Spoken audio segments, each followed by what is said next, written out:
Kim, Juancho, marami sa atin kapag nakakakita ng paniki, kinikilabutan agad dahil nakakaramdam ng takot.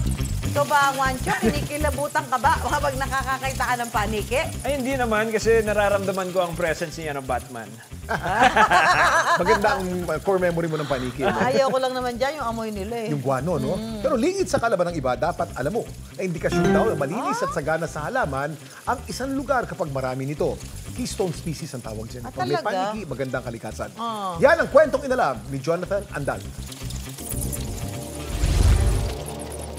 Tuwing gabi, aktibo raw ang mga nilalang na ito sa kuweba at kabundukan.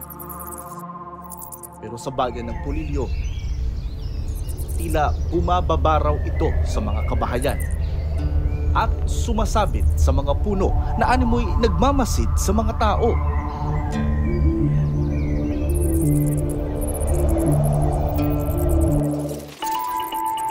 Sa mga puno ng akasya malapit sa eskwelahan at munisipyo sa bayan ng Polillo, matatagpuan ang mga small island flying fox.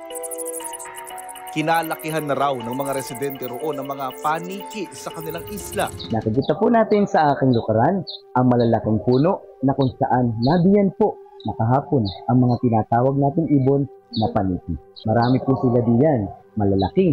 Marami pong mga mamamayan at ganoon din po ang mga turista na nag-aabang sa paglipad ng mga ibon tuwing hapon.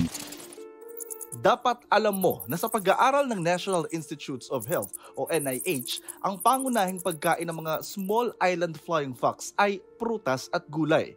Ang populasyon nito indikasyon daw na malinis at sagana sa halaman ng isang lugar, ayon sa tourism officer ng Polillo na si Joanna Castillo. Dito po sa amin sa bayan ng Polillo, ang mga paniki po ay namumuhay kasalamuha po ng mga estudyante, kasalamuha po ng mga tao na mamasyal sa Baywalk. Hindi po sila ginagalaw. Tuwing bandang hapon po, kapag po magsa-sunset na, makikita na po sila na sila ay lumilipad at lumilipat po sa kabilang puno. Nagbabakasin ako dito sa Polillo. Galing ako sa ibang bansa. Magaganda yung mga tanawin dito, yung mga beach. At saka gusto ko makita yung mga malalaking paniki. Maging sa turismo, sinisiguro umano nilang naaayon ang mga itinatayong istruktura sa isla para hindi maapektuhan ang tirahan at populasyon ng mga paniki roon. Una-una, safe ang aming place. Ito'y kumbaga sinasabi nga ng iba pwede ka mag-meditate dito. Ang pagpapanatili ng kaayusan sa kalikasan ay mahalaga para sa mga taga-Polillo Group of Islands, lalo na't kaya nitong paunlarin maging ang turismo ng kanilang lugar. Ako si Jonathan Andal at yan ang kwentong dapat alam mo.